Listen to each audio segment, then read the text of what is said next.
Hello बच्चों, Gangwar institute में आप सभी का एक बार फिर से स्वागत है। मैं हूं doctor Hariom Gangwar. 50 days crash course में बच्चों हम अगले चैप्टर पे पहुंच चुके हैं जिसका नाम है anatomy of flowering plant. Morphology आपने पढ़ ही लिया होगा। और एनाटॉमी में भी एनसीईआरटी में बहुत सारे चेंजेस हैं। जैसे टिश्यू की बात करें तो प्लांट टिश्यू एनसीईआरटी में नहीं लेकिन नीट के सिलेबस में है। तो आपको यहाँ पर पढ़ना पड़ेगा, एनसीईआरटी से केवल काम नहीं चलेगा। तो चलिए स्टार्ट करते हैं एनाटॉमी। इसमें टिश्यू, टिश्यू सिस्टम और मोनोकॉट और डाइकॉट प्लांट की जो एनाटॉमी वो पढ़नी, तीन टॉपिक हमारे पास हैं। द टिश्यू ये एनसीईआरटी में आपको दिया नहीं गया है, लेकिन यहाँ पर आपको नीट में मिलेगा टॉपिक, इसलिए याद भी करना है। तो एनाटॉमी का मतलब study of internal structure. Morphology में हम एक्सटर्नल स्ट्रक्चर की स्टडी करते हैं, एनाटॉमी में इंटरनल स्ट्रक्चर की स्टडी करते हैं। हम सभी जानते हैं कि जो सेल है ये बेसिक यूनिट होती है। सेल से टिश्यू बनते हैं और टिश्यू से ऑर्गन का फॉर्मेशन होता है। जैसे प्लांट में मेरिस्टेमेटिक टिश्यू हो गए, परमानेंट टिश्यू हो गए। प्लांट में रूट स्टेम लीफ ऑर्गन होते हैं। सेल की बात करें तो पैरेन्काइमा सेल आप जानते होंगे, मीजोफिल सेल आप जानते हैं, ट्रैकीडेक सेल होती है ना, मेरिस्टेमेटिक सेल होती है। अब टिश्यू क्या है? Tissue is a group of cell. Tissue cell का एक ग्रुप है जिनकी कॉमन ओरिजिन होती है और यूजुअली मतलब ज्यादातर परफॉर्मिंग अ कॉमन फंक्शन करें, ज्यादातर इनका काम भी एक जैसा होता है। टिश्यू दो तरीके के होते हैं, प्लांट टिश्यू, एनिमल टिश्यू कल हम पढ़ेंगे, जो कि होते हैं चार तरीके के।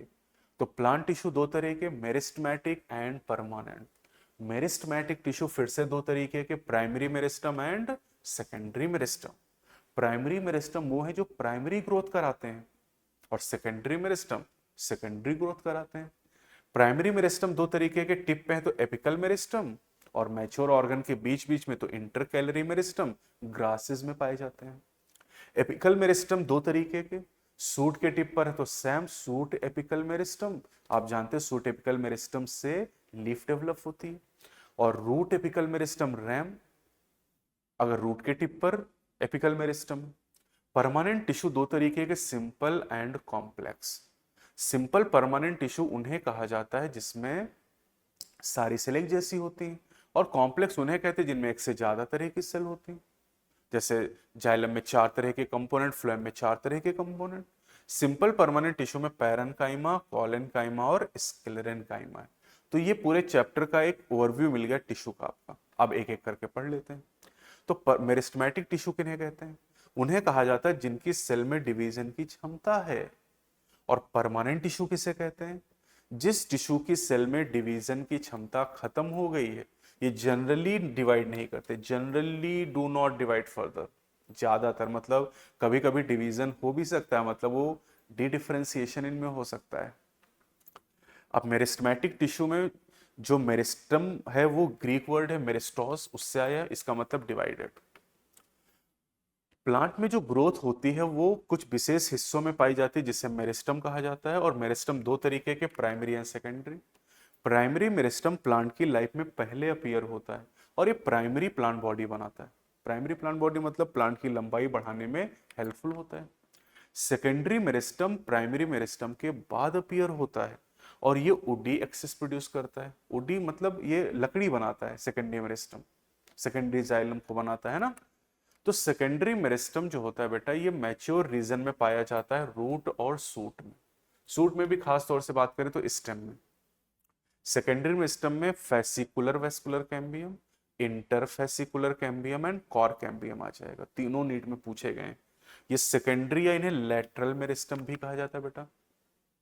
अब जो सेकेंडरी मेरिस्टम है, secondary meristem secondary tissue produce करते हैं सेकेंडरी ग्रोथ के दौरान। सेकेंडरी टिश्यू जैसे सेकेंडरी जाइलम, इसी को उड कहते हैं। Secondary phloem, secondary cortex. ये जो सेकेंडरी फ्लोएम होता है ये बार्क यानी छाल का पार्ट होता है। अब प्राइमरी मेरिस्टम दो तरीके का, अगर टिप पे है तो एपिकल मेरिस्टम और मैच्योर रीजन के बीच में है तो इंटर कैलरी मेरिस्टम कहा जाएगा। एपिकल मेरिस्टम अगर रूट के टिप पर है तो रूट एपिकल मेरिस्टम रैम, और सूट के टिप पर है तो सूट एपिकल मेरिस्टम सैम कहेंगे। यहाँ पर देखो तो जो सैम है ये सूट एपिकल मेरिस्टम लीफ का फॉर्मेशन करता है, स्टेम का इलोंगेशन करता है। और जब सैम किसी सूट का फॉर्मेशन करता है तो नोड पे कुछ सेल छूट जाती है, लेफ्ट बिहाइंड सेल। सेम की कुछ सेल नोड पे छूट जाती हैं, इन छूटी हुई सेल को लेफ्ट बिहाइंड सेल हम लोग कह रहे हैं। और इन्हीं लेफ्ट बिहाइंड सेल से एक्सिलरी बड बनती है, और ये एक्सिलरी बड बाद में फ्लावर बनाती है, ब्रांच बनाती है, या फिर आप याद करिए तो यही एक्सिलरी बड गॉड्स और ग्रेप वाइन में टेंडल का फॉर्मेशन करती है, सिट्रस और बोगनविलिया में ये थॉर्न का फॉर्मेशन करती है। इंटरकैलरी मेरिस्टम बेटा ग्रासेस में पाया जाता है, और ये उस पार्ट को रीजनरेट करता है घास में। आप घास देखो, दूब घास, जानवर चढ़ जाता फिर से रीजनरेट कर जाती है, मालिक काट देता है फिर से रीजनरेट कर जाती है, due to intercalary meristem. ठीक, अब आते हैं परमानेंट टिश्यू। परमानेंट टिश्यू की जो सेल है वो जनरली फर्दर डिवाइड नहीं करती, लेकिन कर भी सकते हैं स्पेशल कंडीशन में, सेकेंडरी ग्रोथ के समय। प्राइमरी और सेकेंडरी मेरिस्टम से सेल डिवीजन के द्वारा नई सेल बनती है, और नई सेल जो बनती है वो स्ट्रक्चरली और फंक्शनली स्पेशलाइज हो जाती हैं, उनमें डिवीजन की क्षमता खत्म हो जाती है, और इससे परमानेंट या मैच्योर सेल बन जाती हैं, और यही परमानेंट या मैच्योर सेल मिलकर परमानेंट टिश्यू को बना देती हैं। अब प्राइमरी प्लांट बॉडी के फॉर्मेशन के समय, प्राइमरी प्लांट बॉडी मतलब प्लांट की लंबाई बढ़ते समय, apical meristem dermal tissue produce करता है, ग्राउंड टिश्यू प्रोड्यूस करता है, और वेस्कुलर टिश्यू प्रोड्यूस करता है। डर्मल टिश्यू मतलब एपिडर्मिस, ग्राउंड टिश्यू मतलब कॉर्टेक्स, पेरिसाइकिल और पिथ, और वेस्कुलर टिश्यू मतलब xylem and phloem. Permanent tissue दो तरीके के, simple and complex. Simple permanent tissue उन्हें कहते हैं जिनमें सारी सेल एक जैसी होती है, यानी केवल एक तरह की सारी सेल है टिश्यू के अंदर। लेकिन टिश्यू में अगर एक से ज्यादा तरह की सेल है तो उसे कॉम्प्लेक्स टिश्यू कहते हैं। सिंपल टिश्यू पैरेन्काइमा, कोलेनकाइमा और स्क्लेरेनकाइमा है, और complex tissue xylem and phloem. Simple tissue तीन तरीके के हैं। पहला पैरेन्काइमा, सबसे अबंडेंट टिश्यू प्लांट का। एनिमल में सबसे abundant tissue connective tissue, plant का सबसे abundant tissue parenchyma. Parenchyma form the major component within organs, मतलब root, stem, leaf, flower, fruit, हर जगह आपको पैरेन्काइमा मिलेगा। पैरेन्काइमा की cell oval, round, spherical, elongated, polygonal कैसी भी हो सकती हैं, और इनकी सेल के बीच में इंटरसेलर स्पेस हो भी सकते हैं और नहीं भी हो सकते हैं। साथ ही इनकी जो सेल वॉल होती है वो थिन होती है, सेलोजिक होती है और आइसोडायमेट्रिक होती है, मतलब सेल वॉल की थिकनेस हर जगह पर सेम होती है। पैरेन्काइमा का फंक्शन क्या है? Storage, synthesis and secretion. Photosynthesis मतलब आप चाहें तो एसएसपी याद कर लें, एसएसएस याद कर लें पैरेन्काइमा के लिए, ठीक है। मतलब ये जो फोटोसिंथेसिस है इसको आप सिंथेसिस भी सीधे याद रख सकते हैं। कोलेनकाइमा ये एपिडर्मिस के नीचे पाई जाती है कोलेनकाइमा, और कहां पर? Dicot plant. मोनोकॉट में कोलेनकाइमा आपको नहीं मिलेगी, खास तौर से डाइकॉट प्लांट में स्टेम में और पिटियोल में आपको मिलेगी। तो collenchyma present as homogeneous layer, पूरी परत होती या फिर पैचेस टुकड़ों के फॉर्म में। ओवल स्फेरिकल पॉलीगोनल सेल होती है यहाँ पर, और इंट्रासेलुलर स्पेस यहाँ एब्सेंट है। क्यों एब्सेंट, उसका रीजन समझिए। रीजन ये है यहाँ पर कि कॉर्नर इनके थिकेंड हो जाते हैं, ठीक है। और थिकेंड कॉर्नर का जो कारण है due to deposition of cellulose, hemicellulose and pectin, ये डिपॉजिट हो गए यहाँ पर। कोलेनकाइमा का फंक्शन फोटोसिंथेसिस, अगर इनके अंदर क्लोरोप्लास्ट प्रेजेंट है। कोलेनकाइमा मैकेनिकल सपोर्ट प्रोवाइड करती हैं प्लांट के ग्रोइंग पार्ट जैसे young stem and petiole of leaf को। और कोलेनकाइमा अकेला ऐसा टिश्यू है जो लिविंग है और मैकेनिकल है। स्क्लेरेनकाइमा मैकेनिकल सपोर्ट देता है लेकिन ये डेड है। इसकी सेल थिक और लिग्निफाइड होती है, सेल वॉल में लिग्निन का डिपोजिशन हो गया जिससे सेल डेड हो गई, ठीक है। Cell are long, narrow and without protoplast. Cells of pit on cell wall, pit मतलब गड्ढे पाए जाते हैं। प्रोटोप्लास्ट का मतलब होता है plant cell without cell wall. Sclerenchyma दो रूपों में हो सकता है, फाइबर एंड स्क्लेरीड। फाइबर में आप देखो तो वहां पर ल्यूमेन आपको दिखाई दे रहा है, स्क्लेरीड में ल्यूमेन बहुत कम हो गया, सेल वॉल की थिकनेस बहुत ज्यादा हो गई यहाँ पर। अब जो फाइबर होते हैं वो इलोंगेटेड होते हैं, पॉइंटेड हैं, थिक वॉल्ड और लिग्निफाइड हैं। स्क्लेरीड सिलेंड्रिकल, राउंड, ओवल और इनमें नैरो ल्यूमेन होता है। स्क्लेरीड कहाँ पाई जाती है? Fruit wall of nuts. Fruit wall मतलब पेरिकार्प। एकदम एग्जाम्पल ऐसे याद करना, seed coat of legume, leguminous plant, pulp of fruit like guava, pear and sapota, चीकू जिसे आप कहते हैं, एंड लीव्स ऑफ टी, चाय की पत्तियां जो आप खरीद के लाते हैं ना, वो स्क्लेरीड ही खरीद के लाते हैं, आप चाय में डालते हैं बनाने के लिए। ठीक है, grit of guava is due to presence of sclereid. कह रहे भैया जो स्क्लेरीड हैं, जैसे आप खाते हैं ना अमरूद और वो फंस जाता है दांतों में, या नाशपाती खाने में जो दांतों में फंस रहा है वो स्क्लेरीड ही फंस जाते हैं। स्क्लेरीड या स्क्लेरेंकाइमा का काम है मैकेनिकल सपोर्ट प्रोवाइड करना। तो ये डेड मैकेनिकल टिश्यू है, और कॉलेनकाइमा लिविंग मैकेनिकल टिश्यू, ये यहाँ लिखा भी हुआ है। कॉम्प्लेक्स टिश्यू पे आते हैं, इनमें एक से ज्यादा तरह की सेल होती है जो एक यूनिट की तरह काम करती हैं। जाइलम और फ्लोएम दो कॉम्प्लेक्स टिश्यू प्लांट के अंदर हैं जो कंडक्टिंग या वेस्कुलर टिश्यू है। जाइलम वाटर और मिनरल को कंडक्ट करता है, फ्लोएम फूड को कंडक्ट करता है। तो जाइलम इज कंडक्टिंग टिश्यू, ये वाटर और मिनरल को कंडक्ट करता है रूट से स्टेम और लीव्स तक। जाइलम मैकेनिकल सपोर्ट भी प्रोवाइड करता है, साथ ही ये स्टोरेज का काम भी करता है। ठीक है, जाइलम में चार तरह के एलिमेंट होते हैं, चार कंपोनेंट होते हैं। जाइलम, ट्रैकीड एंड वेसल, इनको मिला के ट्रैकेरी एलिमेंट कहते हैं, जो जब हमने डिफरेंशिएशन, डी डिफरेंशिएशन, रीडिफरेंशिएशन पढ़े था। तो जाइलम, ट्रैकीड और वेसल डिफरेंशिएशन के द्वारा बनती है। अब ये जो ट्रैकीड और वेसल है, यही वाटर और मिनरल को कंडक्ट करते हैं एंजियोस्पर्म में। जाइलम फाइबर जो होते हैं मैकेनिकल सपोर्ट देते हैं, और जाइलम पैरेन्काइमा स्टोरेज। तो यहाँ अलग अलग हमें पता चल गया। वेसल्स टेरिडोर जिम्नो में नहीं पाई जाती। वेसल का पाया जाना कैरेक्टरिस्टिक फीचर है एंजियोस्पर्म का। वेसल केवल एंजियोस्पर्म में पाई जाती है। टेरिडोर जिम्नो में वाटर और मिनरल कंडक्शन केवल ट्रैकेट करती, क्योंकि वेसल तो पाई नहीं जाती वहां। एनजीओ में दोनों काम कर रहे हैं। ठीक है, तो टेरिडो और अच्छा, अब यहाँ पर अगर हम लोग देखें तो जाइलम पैरेन्काइमा को छोड़कर बाकी तीनों डेड कंपोनेंट है, लिग्निफाइड सेल वाले।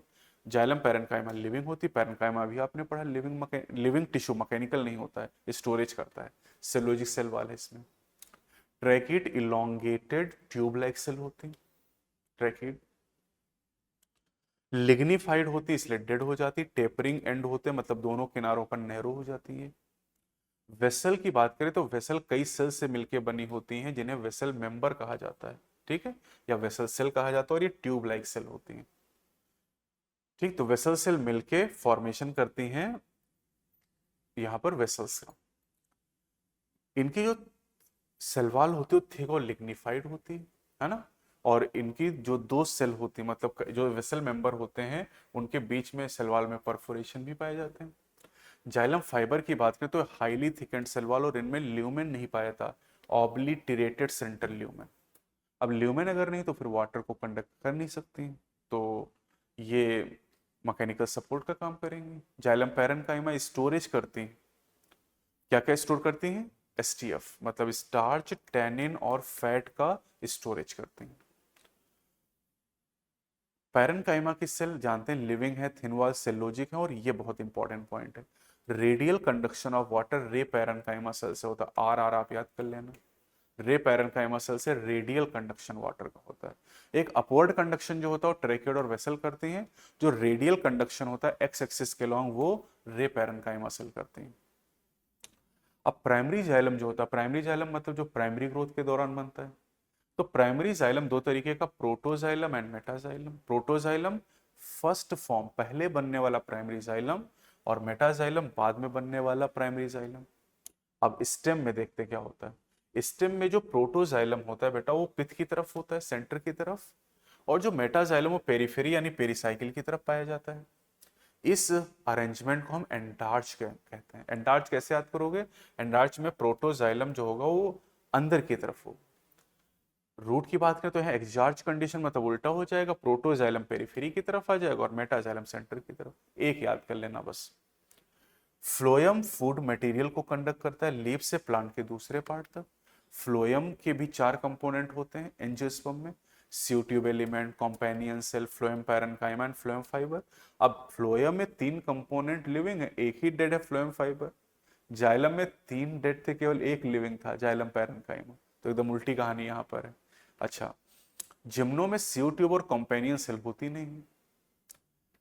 जिम्नो में स्यू ट्यूब की जगह पर स्यू सेल होती हैं, और कॉम्पेनियन सेल की जगह पर एल्बुमिनस सेल पाई जाती हैं।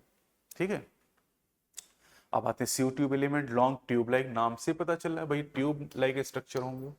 ई न्यूक्लिएट सेल है, मतलब इनमें न्यूक्लियस नहीं पाया जाता है। सीओ ट्यूब सेल में हमने पढ़ा है कि सीओ ट्यूब और मैमेलियन आरबीसी में नहीं होता है न्यूक्लियस, तो इनके फंक्शन को कंट्रोल करता है, जो सीओ ट्यूब है इनके फंक्शन को कॉम्पेनियन सेल का न्यूक्लियस कंट्रोल करता है, और दोनों एक दूसरे से कनेक्ट होती है प्लाज्मोडेस्मेटल कनेक्शन के द्वारा, है ना। और यहाँ पर अगर आप एंड वॉल देखें सीओ ट्यूब की, तो इसमें आपको बहुत सारे पोर मिलेंगे, सीओ पोर कहा जाता है इन्हें, और ये सीओ प्लेट का फॉर्मेशन करते हैं। सीओ ट्यूब का जो फंक्शन है वो कॉम्पेनियन सेल के न्यूक्लियस के द्वारा दूर से कंट्रोल किया जाता है, और कॉम्पेनियन सेल एक काम और करते हैं, ये सीओ ट्यूब में प्रेशर ग्रेडियंट को मेंटेन करती। सीधे सवाल पूछे जाते हैं आपसे।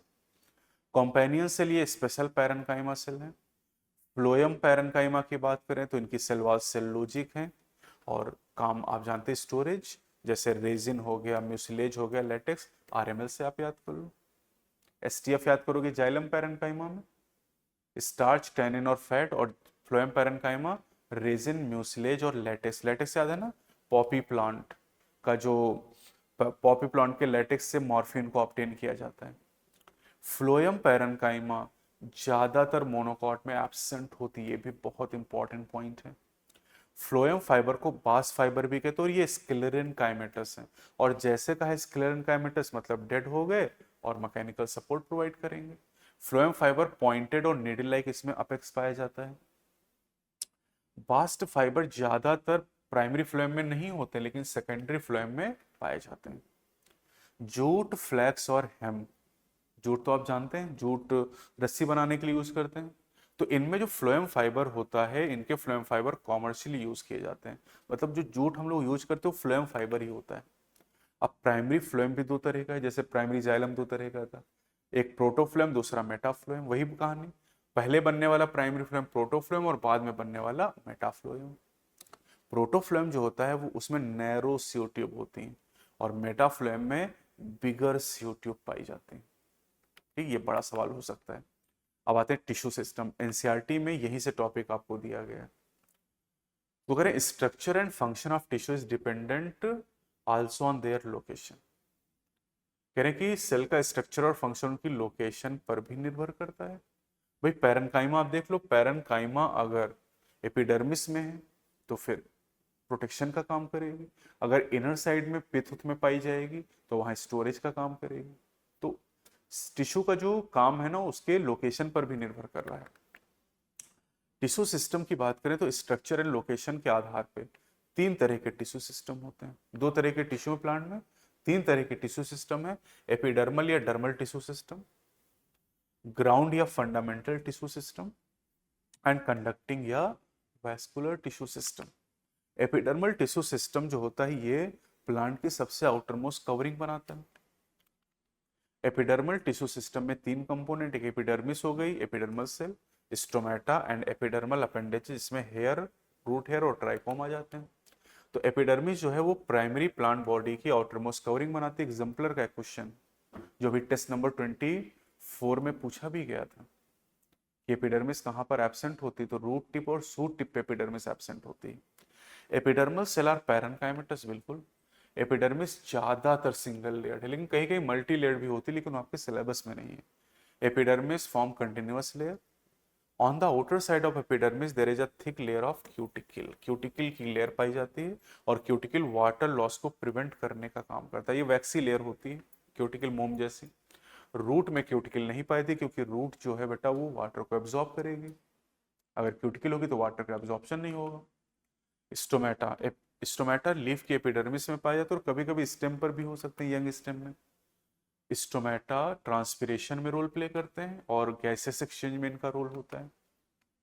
अब यहाँ डायग्राम आपको दिखाया गया है। स्टोमेटा की अगर हम लोग बात करते हैं तो यहाँ पर आप देखो तो ये स्टोमेटल अपर्चर पोर हो गया, और ये इसके सराउंडिंग में दो गार्ड सेल आपको दिखाई दे रही है, जिनकी इनर वॉल जो स्टोमेटल अपर्चर की तरफ वो थिक है, और जो आउटर वॉल है वो थिन हो जाती है, ठीक है, away from the stomatal aperture. Guard cell के सराउंडिंग में जो सेल हैं उन्हें हम लोग सब्सिडरी सेल कहते हैं, और उनके सराउंडिंग में जो सेल हैं उन्हें एपिडर्मल सेल कहते हैं। गार्ड सेल के अंदर क्लोरोप्लास्ट भी पाए जाते हैं, मतलब ये फोटोसिंथेसिस कर सकते हैं। यहाँ पर गार्ड सेल, स्टोमेटल अपर्चर और सब्सिडरी सेल को मिला के स्टोमेटल एपरेटस कहा जाता है। गार्ड सेल बी शेप की जनरली होती, लेकिन ग्रासेस में, पोएसी फैमिली में डंबल शेप की होती हैं। और ये गार्ड सेल स्टोमेटा की ओपनिंग और क्लोजिंग को रेगुलेट करती, कैसे, वो सिलेबस में नहीं है। अब एपिडर्मल अपेंडेजेस रूट में रूट हेयर कहलाते, जो हमेशा यूनिसेलुलर होंगे। सूट या स्टेम में इन्हें ट्राइकोम कहते हैं, और ये ज्यादातर मल्टीसेलुलर मतलब यूनिसेलुलर हो सकते हैं। रूट हेयर ये रीजन ऑफ मैचुरेशन से राइज करते हैं, हम पढ़ चुके हैं कल। एब्जॉर्प्शन ऑफ वाटर और मिनरल का काम करते हैं सॉइल से। ट्राइकोम ब्रांच या अनब्रांच होते हैं, सॉफ्ट या स्टिफ होते हैं, सेक्रेटरी हो सकते हैं, यूनिसेलुलर या मल्टीसेलुलर हो सकते हैं। और ट्राइकोम वाटर लॉस को प्रिवेंट करते हैं, ट्रांसपिरेशन से होने वाले वाटर लॉस को प्रिवेंट करते हैं। ग्राउंड टिश्यू सिस्टम दूसरा, all the tissues except epidermis and vascular bundle form ground tissue. मतलब इसमें कॉर्टेक्स, पेरिसाइकिल और पिथ आ जाएगा ग्राउंड टिश्यू में, ठीक है। तो ग्राउंड टिश्यू अगर आप देखें तो प्राइमरी रूट सिस्टम में कॉर्टेक्स, पेरिसाइकिल और पिथ, और लीफ में ग्राउंड टिश्यू को मीजोफिल कहा जाता है, मीजोफिल। लीव्स में ग्राउंड टिश्यू, हाँ यहाँ पे वही बात लिखी हुई कि स्पेशल पैरेन्काइमा सेल से बनी होती है, जिसे मीजोफिल कहा जाता है। ग्राउंड टिश्यू सिंपल टिश्यू से मिलकर बना हुआ है, मतलब इसमें पैरेन्काइमा, कॉलेनकाइमा और स्क्लेरेनकाइमा आ जाती हैं। Parenchyma cell are usually present in, ज्यादातर आप जानते हैं सबसे अबंडेंट पैरेन्काइमा टिश्यू होता है, तो ज्यादातर कॉर्टेक्स, पेरिसाइकिल और पिथ, मेडुलरी रेंज, इन सब में आपको पैरेन्काइमा ही मिलता है, प्राइमरी रूट और स्टेम में। वेस्कुलर टिश्यू सिस्टम, इसमें कॉम्प्लेक्स टिश्यू आते हैं, xylem and phloem. Ground tissue system में सिंपल टिश्यू आते हैं, और वेस्कुलर टिश्यू सिस्टम में कॉम्प्लेक्स टिश्यू आते हैं, जाइलम, फ्लोएम। जाइलम और फ्लोएम एक साथ मिलकर वेस्कुलर बंडल का फॉर्मेशन करते हैं। वेस्कुलर बंडल आपके सिलेबस में दो ही तरीके के हैं, conjoint and radial.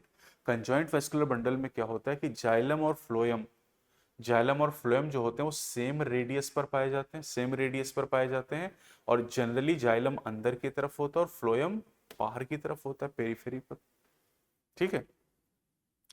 Radial vascular bundle में जाइलम और फ्लोएम अलग अलग रेडियस पर होते हैं।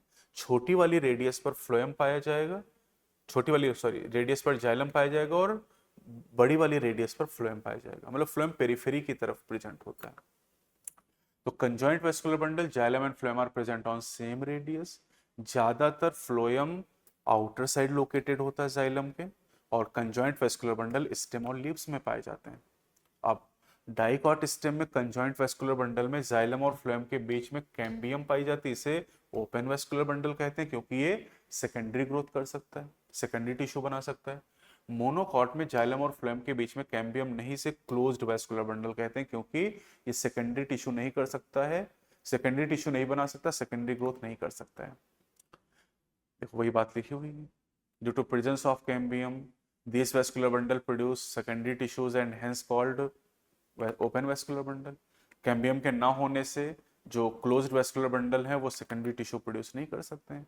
Radial vascular bundle, R for radial, R for root. तो रेडियल वेस्कुलर बंडल जो होते हैं वो अलग अलग रेडियस पर जाइलम और फ्लोएम पाए जाते हैं।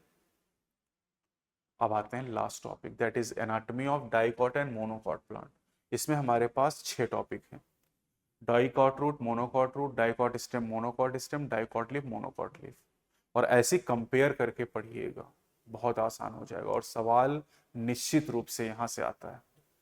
तो चलिए देखते हैं anatomy of root, stem and leaves. तो एनाटॉमी की अच्छी पढ़ाई करने के लिए हम मैच्योर रीजन से ट्रांसफर सेक्शन टीएस काटते हैं। हाँ, लीफ में आगे चल के पता चलेगा कि हम वर्टिकल सेक्शन हम लोग कट करेंगे। तो अब आते हैं डाइकॉट रूट, जैसे सनफ्लावर रूट, सनफ्लावर मेंबर है कंपोजिटी, नया नाम है एस्टेरेसी। अब यहाँ पर आप देखें तो रूट का जब टीएस काटेंगे तो सबसे बाहर एपिडर्मिस है, फिर कॉर्टेक्स है, उसके बाद पेरिसाइकिल, वेस्कुलर बंडल और पिथ, 5 लेयर आपको मिल गई। अब एपिडर्मिस को एपिब्लेमा भी रूट में कहा जाता है, और यहाँ से रूट हेयर राइज करते हैं, है ना। उसके बाद में अब एक एक करके हम लोग, अच्छा रूट की बात है तो वेस्कुलर बंडल रेडियल हो जाएंगे। तो एपिडर्मिस को एपिब्लेमा कर रहे हैं, कह रहे हैं, और ये सबसे बाहर की लेयर है। रूट है तो यहाँ क्यूटिकल नहीं पाई जाएगी, ऑब्वियस है। कॉर्टेक्स एपिडर्मिस और पेरिसाइकिल के बीच में पाई जाती है, अभी आरटीएस नंबर 23 में पूछा भी था ये सवाल। कॉर्टेक्स मल्टी लेयर्ड होती है, और ये इस थिन वॉल पैरेन्काइमा सेल से बनी होती है। इंटरसेलुलर स्पेस पाए जाते हैं। इनर मोस्ट लेयर कॉर्टेक्स की जो होती है उसे एंडोडर्मिस कहते हैं, और एंडोडर्मिस की जो सेल होती है बेटा वो सिंगल लेयर एंडोडर्मिस है। इसकी सेल बैरल शेप होती हैं, बंदूक की नली के आकार की, और इसमें इंटरसेलुलर स्पेस नहीं होते हैं। कॉलिनकाइमा में इंटरसेलुलर स्पेस नहीं है, और endodermis of dicot root. Cell wall है डिपोजिशन ऑफ सुबेरिन। सुबेरिन का डिपोजिशन हो गया एंडोडर्मिस की सेल पर। सुबेरिन एक वाटर इम्परमेबल वैक्सी मटेरियल होता है, और ये कैस्पेरिन स्ट्रिप के फॉर्म में हो गया डिपोजिशन। पेरीसाइकिल की बात करें तो ये मल्टी लेयर्ड होती है, और इसमें thick wall parenchyma cell, cortex में थिन वॉल, यहाँ थिक वॉल। पेरीसाइकिल्स से डाइकॉट रूट की बात चल रही, तो डाइकॉट रूट में जब सेकेंडरी ग्रोथ होगी तो यहाँ से लेटरल लूटेराइज करती हैं, and formation of vascular cambium secondary growth के दौरान पेरीसाइकिल से। तो पेरीसाइकिल से डाइकॉट रूट में लेटरल रूट और वेस्कुलर कैम्बियम अराइज करते हैं। मोनोकॉट में जब पढ़ेंगे तो केवल वहां पर लेटरल रूट अराइज करेंगे, क्योंकि मोनोकॉट में सेकेंडरी ग्रोथ नहीं होती, इसलिए वेस्कुलर कैम्बियम अराइज नहीं करेगा। वेस्कुलर बंडल 2 से 4 होंगे, नंबर गिनना है आपको। अभी मोनोकॉट रूट में आप पढ़ेंगे 6 से ज्यादा हो जाएंगे। यहाँ पर आप देख सकते हैं कि जो वेस्कुलर बंडल यहाँ पर आपको दिखाया गया रेडियल वेस्कुलर बंडल है, और रेडियल वेस्कुलर बंडल के बीच में आप देख सकते हैं यहाँ पर जो टिश्यू से कंजक्टिव टिश्यू कह रहे हैं, और ये भी पैरेन्काइमा सेल से बना हुआ है। और यहाँ पर जो जाइलम और फ्लोएम है, आप देखो इनके बीच में कैम्बियम की रिंग डेवलप होती है, जो कि सेकेंडरी ग्रोथ में इन्वॉल्व होती है। विथ स्मॉल या इनकॉन्स्पिकुअस आई स्पष्ट है, और ये भी पैरेन्काइमा सेल से बनी। तो ज्यादातर सेल तो पैरेन्काइमा तो याद करने की जरूरत ही नहीं, जहां पैरेन्काइमा ना हो वो आप याद कर लो, है ना भाई। आप देखो पित्त में पैरेन्काइमा, आप कंजक्टिव टिश्यू देख लो ये भी पैरेन्काइमा, तो क्यों याद करोगे। आप बात कर लो यहाँ पर पेरीसाइकिल, ये भी पैरेन्काइमा हो गई, है ना। इसके अलावा कॉर्टेक्स, एपिडर्मिस, सब जगह तो पैरेन्काइमा ही मिल रही है, तो कुछ ऐसा अलग से याद करने की जरूरत ही नहीं है। अच्छा, अब ये पॉइंट एक साथ आप याद कर लो, pith is large and well develop. Ramdas इसका निमोनिक है। मोनोकॉट रूट और डाइकॉट स्टेम में पिथ लार्ज और वेल डेवलप होती है। स्टील का क्या मतलब है। स्टील में आप कह सकते हैं कि भैया जितने भी टिश्यू एंडोडर्मिस के अंदर जितने टिश्यू तो उनको मिला के स्टील कहते हैं। इसमें पेरीसाइकिल, वेस्कुलर बंडल और पिथ आ जाते हैं, ठीक है। वेस्कुलर बंडल, पेरीसाइकिल और पिथ वीपीपी आप कह सकते हैं। ग्राउंड टिश्यू सीपीपी होता है, कॉर्टेक्स पेरीसाइकिल पिथ। और स्टील जो होता है ये वेस्कुलर बंडल, पेरीसाइकिल और पिथ होता है। ये देखो वही लिखा है, all the tissues present on inner side of endodermis form steel. Ground tissue CPP लिखा ही हुआ है यहाँ पर। अब आते हैं मोनोकॉट रूट। डाइकॉट रूट याद है तो मोनोकॉट रूट आसान हो जाएगा। Anatomy of monocot root is similar to dicot root in many aspect. ज्यादातर एक जैसा, अंतर याद कर लो केवल। मोनोकॉट रूट में भी epiblema, cortex, endodermis, pericycle, vascular bundle, pith सब मिलेगा। मोनोकॉट रूट में अंतर देखो, डाइकॉट रूट में 2 से 4 वेस्कुलर बंडल, यहाँ पर 6 से ज्यादा vascular bundle, that is polyarch condition. 6 से 20 तक वेस्कुलर बंडल यहाँ है। Pith is large and well developed. Dicot root में स्मॉल और inconspicuous and no secondary growth. वहां पर सेकेंडरी ग्रोथ होती है, बस देखो खत्म हो गई। तरीके से पढ़ोगे एनाटॉमी तो आसान है, वरना उलझ जाओगे फिर उसमें, समझ ही नहीं आएगा कैसे क्या करना है। इसलिए टीचर की जरूरत पड़ती है आपको, जो बताया आपको कि किस तरीके से आप चीजों को आसानी से समझ सकते हैं और याद रख सकते हैं। तुरंत तो आप पढ़ते हैं अपने आप याद हो जाएगा, लेकिन साल भर कैसे याद रहेगा, नीट के एग्जाम में कैसे आप कर पाओगे। अब आते हैं डाइकॉट स्टेम। डाइकॉट स्टेम अच्छे से समझ लो, मोनोकॉट स्टेम कंपेयर कर लो। वही layer, epidermis, cortex, pericycle, vascular bundle, pith. Dicot root, monocot root, dicot stem. Monocot stem में कहानी बदल जाएगी। तो epidermis outermost layer protective होती है, यहां पर क्यूटिकल पाई जाएगी, और ट्राइकोम और स्ट्रोमेटा भी हो सकते हैं एपिडर्मिस पे। कॉर्टेक्स मल्टी लेयर्ड है, और ये एपिडर्मिस और पेरीसाइकिल के बीच में। आप यहां ध्यान दीजिए, डाइकॉट स्टेम में कॉर्टेक्स के 3 सब जोन। आउटर हाइपोडर्मिस है जो मल्टी लेयर्ड होता है, मिडिल कॉर्टिकल लेयर्स होती हैं, ये भी मल्टी लेयर्ड होता है, और इनर एंडोडर्मिस जो कि सिंगल लेयर्ड होता है। तो तीनों लेयर आपने याद कर ली। अब देखो, हाइपोडर्मिस एपिडर्मिस के जस्ट नीचे, और एक कॉलन काइमेटस है। तो कॉलन काइमेटस हाइपोडर्मिस कहाँ मिल गई आपको बेटा, डाइकॉट स्टेम में, ठीक है। Provide mechanical support to young stem, पहली बात हो चुकी। Collenchyma young stem petiole of leaf को सपोर्ट करता है। कॉर्टिकल लेयर, अब देखो यहाँ पर थिन वॉल पैरेन्काइमा तो कोई खास बात नहीं है। इंट्रासेलुलर स्पेस एंडोडर्मिस, देखो endodermal cell are rich in starch grain, और इसलिए यहाँ एंडोडर्मिस को स्टार्च सीथ कहते हैं। डाइकॉट रूट में क्या पढ़ा था, कैस्पेरियन स्ट्रिप्स, और डाइकॉट स्टेम में क्या पढ़ रहे हैं, स्टार्च सीथ। यही तो कंपैरिजन करना है आपको। पेरीसाइकिल स्क्लेरेन काइमेटस से, देखो ध्यान दो, पैरेनकाइमा याद नहीं करना है। हाइपोडर्मिस डाइकॉट स्टेम में कॉलन काइमेटस है, और पेरीसाइकिल जो है बेटा वो स्क्लेरेन काइमेटस है। तो ये बहुत खास बात है। स्क्लेरेन काइमा की बनी हुई पेरीसाइकिल सेमी लूनर पैचेस अर्धचंद्राकार टुकड़ों के फॉर्म में। Pericycle is present on inner side of endodermis and above the phloem, phloem के ऊपर। Vascular bundle conjoint and open, conjoint क्योंकि स्टेम है और ओपन क्योंकि डाइकॉट। एंडार्च कंडीशन स्टेम, और यहाँ ring arrangement of vascular bundle बहुत इंपॉर्टेंट। और वेस्कुलर बंडल बहुत सारे तो आप गिन नहीं पाओगे, यहाँ अरेंजमेंट ध्यान रखना होता है। रूट में नंबर याद करते हो, यहाँ अरेंजमेंट याद करते हैं। तो ring arrangement of vascular bundle देख लो, ठीक है। और यहाँ पर आप देखो तो जाइलम अंदर की तरफ, फ्लोएम बाहर की तरफ, और फ्लोएम के ऊपर ही देखो सेमिलूनर पैचेस के फॉर्म में पेरीसाइकिल आपको दिखाई दे रही है। यहाँ वेस्कुलर बंडल के बीच में जो टिश्यू आपको दिखाई दे रहा है उसे मेडुलरी रेस कहा जाता है, जबकि डाइकॉट रूट में हम लोग क्या कहते थे, कंजक्टिव टिश्यू। और डाइकॉट स्टेम में क्या कह रहे हैं, मेडुलरी रेस हम लोग कह रहे हैं। अब पिथ की बात करते हैं तो pith large and well develop, monocot root and dicot stem में पिथ वेल डेवलप होती है। पैरेनकाइमेटस और बड़े बड़े इंटरसेलुलर स्पेस होते हैं। मोनोकॉट स्टेम कंपेयर कर लो, तो मोनोकॉट स्टेम में देखो यहाँ एपिडर्मिस है, एपिडर्मिस के बाद हाइपोडर्मिस, और हाइपोडर्मिस के बाद यहाँ पर कॉर्टेक्स, पेरीसाइकिल, पिथ, ये सब डिफरेंशिएटेड नहीं है। यानी जो ग्राउंड टिश्यू है वो पैरेनकाइमेटस है और अनडिफरेंशिएटेड, यानी कॉर्टेक्स, पेरीसाइकिल, पिथ, कोई यहाँ डिफरेंशिएशन नहीं है। हाइपोडर्मिस स्क्लेरेन काइमेटस है, अंदर ध्यान रखिए। डाइकॉट स्टेम में हाइपोडर्मिस कॉलन काइमेटस, और मोनोकॉट स्टेम में स्क्लेरेन काइमेटस। वेस्कुलर बंडल स्कैटर्ड, अरेंजमेंट ध्यान रखना है स्टेम में। डाइकॉट स्टेम में रिंग अरेंजमेंट, और यहाँ पर स्कैटर्ड वेस्कुलर बंडल है। और इन वेस्कुलर बंडल के चारों तरफ बंडल सीथ होती जो कि स्क्लेरेन काइमेटस है। ये देखो, बंडल सीथ भी स्क्लेरेन काइमेटस, हाइपोडर्मिस भी स्क्लेरेन काइमेटस, बाकी सब पैरेनकाइमेटस होगा।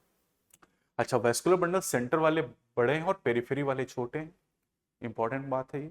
और इनमें वाटर कंटेनिंग कैविटीज भी पाई जाती हैं। तो वेस्कुलर बंडल कंजॉइंट, क्लोज और endarch. Peripheral vascular bundle smaller हैं, सेंटर वाले बड़े हैं, और फ्लोएम पैरेनकाइमा तो एब्सेंट होती है, आप जानते हैं मोनोकॉट में ज्यादातर। अब आते हैं डाइकॉट लीफ, फिर वही कि डाइकॉट लीफ समझ लोगे तो मोनोकॉट लीफ आसान हो जाएगा यहाँ पर, है ना। तो डाइकॉट लीफ को डॉर्सवेंट्रल लीफ कहते हैं, और यहाँ पर वर्टिकल सेक्शन कट करेंगे लेमाइना या लीफ ब्लेड से। तो वर्टिकल सेक्शन में तीन मेन पार्ट नजर आएंगे, एपिडर्मिस दोनों तरफ नजर आएगी, मीजोफिल उन दोनों के बीच में जिसे आप ग्राउंड टिश्यू यहाँ कहते हैं, यहाँ पर कोई कॉर्टेक्स, पेरिसाइकिल, पिच जैसी चीजें नहीं, और उसके अलावा वेस्कुलर सिस्टम, मतलब वेस्कुलर बंडल मिल जाएंगे।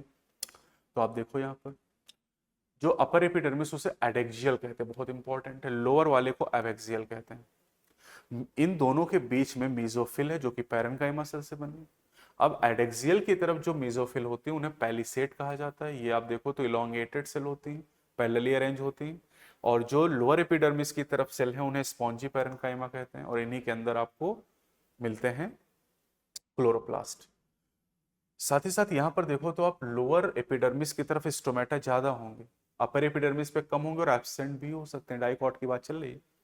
जाइलम और फ्लोएम की लोकेशन चेक कर लो, बहुत इंपॉर्टेंट। अभी आरटीएस आपको जो 24 हुआ था ना, उसमें हमने पूछा भी था। तो जाइलम ऊपर की तरफ है, अपर एपिडर्मिस, और फ्लोएम नीचे की तरफ पाया जाता है। Adaxial epidermis has more number of stomata. Adaxial, ये यहाँ पर एबैक्सियल होगा। Abaxial epidermis has more number of stomata as compare to adaxial यानी अपर। तो लोअर पे ज्यादा होते हैं और एडेक्सियल एपिडर्मिस पे स्टोमेटा एब्सेंट भी हो सकते हैं। वेस्कुलर सिस्टम इंक्लूड करता वेस्कुलर बंडल को, और वेस्कुलर बंडल मिडरिब और वेन में प्रेजेंट होते हैं। यहाँ पर आप देख सकते हैं मिडरिब और वेन में आपको वेस्कुलर बंडल दिखाई दे रहे हैं।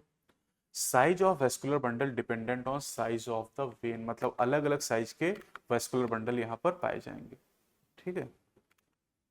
अब आते हैं मोनोकॉट या आइसो बायलेटरल लिप, जैसे गेहूं हो गया है ना, इसमें मिल जाएगा आपको। तो मोनोकॉट लीफ में स्टोमेटा दोनों सरफेस पे बराबर पाए जाते हैं। यहाँ मीजोफिल पैलिसेर और स्पॉन्जी में डिफ्रेंशिएटेड नहीं है। यानी आप ध्यान दो, मोनोकॉट स्टेम में ग्राउंड टिश्यू अनडिफ्रेंशिएटेड और मोनोकॉट लीफ में भी ग्राउंड टिश्यू तो है, मीजोफिल ये भी अनडिफ्रेंशिएटेड है। आसान हो गया काम। ग्रासेस में पोएसी फैमिली, पुराना नाम ग्रेमिनी। एडेक्सियल एपिडर्मिस यानी अपर एपिडर्मिस की कुछ एपिडर्मल सेल जो वेस्कुलर बंडल के पास में होती हैं वो लार्ज कलरलेस और एम्प्टी हो जाती हैं, जिन्हें बुल्ली फॉर्म या मोटर सेल कहते हैं। अगर ये वाटर को एब्जॉर्ब करके टर्जिड हो जाएं तो लीफ सरफेस एक्सपोज हो जाएगी, पत्ती खुल जाएगी। लेकिन अगर वाटर स्ट्रेस हो गया, पानी की कमी हो गई, धूप हो गई, तो ये फ्लैसिड हो जाएंगी, पिचक जाएंगी और इससे पत्ती अंदर की तरफ कर्ल हो जाएगी, मुड़ जाएगी और ये वाटर के लॉस को रोकने की एक टेक्निक है। तो बुल्ली फॉर्म सेल हो गई यहाँ पर। वेस्कुलर बंडल की बात करें तो मिडरिप को छोड़कर बाकी जो वेन है, क्योंकि पैरेलल वेनेशन यहाँ पर है और इसलिए लगभग एक ही साइज के वेस्कुलर बंडल होंगे मेन वेन्स को छोड़कर यहाँ पर। तो ये हमारा टॉपिक हो गया टिश्यू का, टिश्यू सिस्टम का and anatomy of dicot and monocot plant. Comparison करके याद करिएगा कहाँ पर वेस्कुलर बंडल का नंबर ध्यान रखना है रूट के केस में, कहाँ अरेंजमेंट आपको ध्यान रखना है। ये आप अच्छे से अगर थोड़ा समझ लेंगे तो बहुत कम टाइम में पूरा एनाटॉमी आप आसानी से याद रख सकते हैं और क्वेश्चन भी आप कर सकते हैं। प्रीवियस ईयर अब आप लगाइएगा, आसानी से इतने से आपके क्वेश्चन सॉल्व हो जाएंगे और उम्मीद है कि नीट में यहीं से आपको क्वेश्चन मिल भी जाएंगे।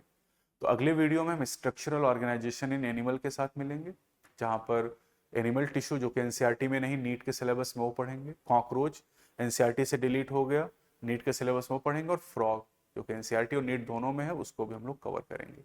तो अगले टर्न पे 3 टॉपिक हम लोग कवर करेंगे, tissue, animal tissue, frog and cockroach. तो तब तक अपनी पढ़ाई करते रहें। कोई डाउट हो कमेंट सेक्शन में बताइएगा। अगली वीडियो में फिर से मिलते हैं। जय हिंद, जय भारत।